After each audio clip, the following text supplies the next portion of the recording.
Hi everyone, it's me Kavya. Welcome to our channel. അപ്പോൾ ഞങ്ങൾക്ക് നാളെ കോളേജിലൊരു പൊങ്കൽ സെലിബ്രേഷൻ ഉണ്ട്. സോ ട്രഡീഷണലായിട്ട് പോകണം. അപ്പോൾ അതിൻ്റേതായിട്ടുള്ള കുറച്ച് ഓർണമെൻറ്റ്സ് വാങ്ങാൻ വേണ്ടി രാത്രി മമ്മീനെ വലിച്ചുകൊണ്ട് ഇറങ്ങിയിരിക്കുകയാണ് ഗൈസ്. അപ്പോൾ ഞങ്ങൾ ആദ്യം തന്നെ ബിസ്മി സെൻറ്ററിൽ പോയി.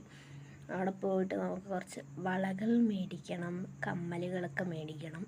അപ്പോൾ ആദ്യം തന്നെ പോയി ഞങ്ങൾ. അപ്പോൾ അവിടുത്തെ ഒരു ഗ്ലാസ് ഇട്ടിരിക്കണം, അവൾ കുത്തി കളിക്കണം ഗൈസ്. മിക്കവാറും അത് പൊട്ടിച്ച കാശ് നമ്മൾ തന്നെ കൊടുക്കേണ്ടി വരും. അതുകൊണ്ട് ഞങ്ങൾ പറഞ്ഞു, അവൾ സ്ട്രോങ് അല്ല പോലും, പൊട്ടി അറിയരുത്. പിന്നെ നമ്മൾ കരിവളയാണ് ഗൈസ് ഇടുന്നത്. അപ്പോൾ എന്നെ കുറേ ഇട്ട് ഊക്കുന്നുണ്ട് അവർ ഗൈസ്. കാരണം 28 വയസ്സുള്ള കൊച്ചിൻ്റെ വളയൊക്കെ മതി എന്ന് പറഞ്ഞിട്ട് പിന്നെ മമ്മി കയ്യിലിട്ട് നോക്കി, സൈസൊക്കെ നോക്കി. പിന്നെ നമ്മൾ അവിടുന്ന് കുറച്ച് സാധനങ്ങളെടുത്ത് ഇതേ മെഴുകുതിരി ഗൈസ്, ബാറ്ററിൻ്റെ മേലെ മെഴുകുതിരി കത്തിച്ച് വെച്ചിരിക്കുന്നു. പിന്നെ നമ്മൾ റോഡ് ക്രോസ് ചെയ്യാൻ വേണ്ടി മമ്മിക്ക് ഞങ്ങൾ നല്ല വിശ്വാസമായതുകൊണ്ട് 2 കൈ കൂട്ടി പിടിച്ചുകൊണ്ട് പോയി. പിന്നെ നമ്മൾ വേറൊരു ഫാൻസി കയറി. നമുക്ക് അവിടുത്തെ ഇയറിങ്സ് ഇഷ്ടപ്പെട്ടില്ല. അപ്പോൾ നമ്മളിവിടെ കയറി നല്ലൊരു വലിയൊരു ഇയറിങ്സ് ഗൈസ്. ഇതിൽ പിന്നെ കുറേ നല്ല പിക്ചേഴ്സൊക്കെ ഉണ്ടായിരുന്നു. എനിക്ക് ഡ്രോയിങ് ഒക്കെ ഭയങ്കര ഇഷ്ടമാണ്. പിന്നെ അവർ എന്നെ അവിടെ നിന്ന് കുറേ ഊക്കി ഗൈസ്, അമ്മയും മോളും കൂടെ. ഞാനതെല്ലാം കേട്ട് ഓക്കെ കാവ്യ കൂൾ പറഞ്ഞു എന്തോ അതാണ് അവൾ തലയാട്ടണം എന്നൊക്കെ പറഞ്ഞിട്ട് അങ്ങനെയൊക്കെ തന്നെ വിട്ടു. പിന്നെ ഞാനൊരു പാവമായതുകൊണ്ട് ഞാനത് ക്ഷമിച്ചു ഗൈസ്. പിന്നെ അവിടെ ഒരു കരിമ്പുകാട്ടിൻ്റെ ഉള്ളിൽ ആന കയറിയ അവസ്ഥയായിരുന്നു ഗൈസ്.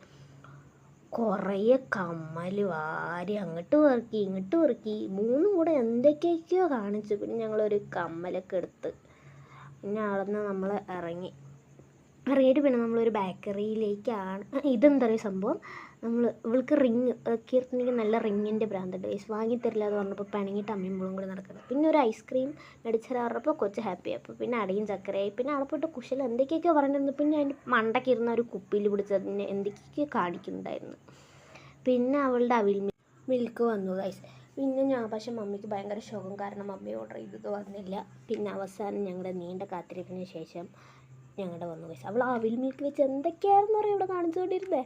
പിന്നെ ഞങ്ങൾക്ക് ഞങ്ങളുടെ സ്ഥലം കിട്ടിയപ്പോൾ ഞാനും മമ്മി ഹാപ്പി. ഞങ്ങൾ 2 ഫലൂഡയാണ് ഓർഡർ ചെയ്തത്, ഒന്ന് സ്പെഷ്യലും വേറൊന്ന് നോർമലും. പക്ഷേ രണ്ടിനും എന്താ വ്യത്യാസം എന്ന് അറിയത്തില്ല. വിലയൊക്കെ ഒന്നായിരുന്നു. പിന്നെ ഞങ്ങൾ അവിടുന്ന് കുറച്ച് ഫ്രൂട്ട്സൊക്കെ മേടിച്ചിട്ട് നാളെ നമുക്ക് ട്രഡീഷണലായിട്ട് പോകുന്നതുകൊണ്ട് നമ്മൾ പൂ മേടിച്ചു. പൂവിനെ കൊട്ടുക്കത്ത വിലയുടെ ഗൈസ്. ഇത് കുറേയൊക്കെ ഗൈസ് നേരിൻ്റെ എന്താണെന്ന് എനിക്കറിയില്ല, ക്ഷമിക്കുക. പിന്നെ നമ്മൾ അവിടെ നിന്ന് പൂവൊക്കെ മേടിച്ചിട്ട് നമ്മൾ വേറൊരു കടയ്ക്ക് കയറി. ഇതെന്ത് കടയാണ് എന്താണെന്നാണ്, സൂപ്പർ മാർക്കറ്റാണ്, സപ്ലൈക്കോ സംതിങ് ലൈക്ക് ദാറ്റ്. അവർ കയറി, ഞാൻ പിന്നാലെ കയറി. പക്ഷേ ഞാൻ എവിടെ പോയാലും ഞാൻ സോപ്പിൻ്റെ മണം പിടിച്ച് പോകും ഗൈസ്. എനിക്ക് സോപ്പിൻ്റെ മണം ഒത്തിരി ഇഷ്ടം. ഇത് രാധാ സോപ്പ് കൊള്ളായിരുന്നു. നമ്മുടെ ഷോപ്പിംഗ് ഒക്കെ കഴിഞ്ഞ് നമ്മളെല്ലാം മേടിച്ച് നമ്മൾ വീട്ടിലേക്ക് പോയി. അപ്പോൾ അത്രയേ ഉള്ളൂ നമ്മുടെ വീഡിയോ. സബ്സ്ക്രൈബ്, കമൻറ്റ്, ലൈക്ക് ചെയ്യുക, സപ്പോർട്ട് ചെയ്യുക. ബൈ.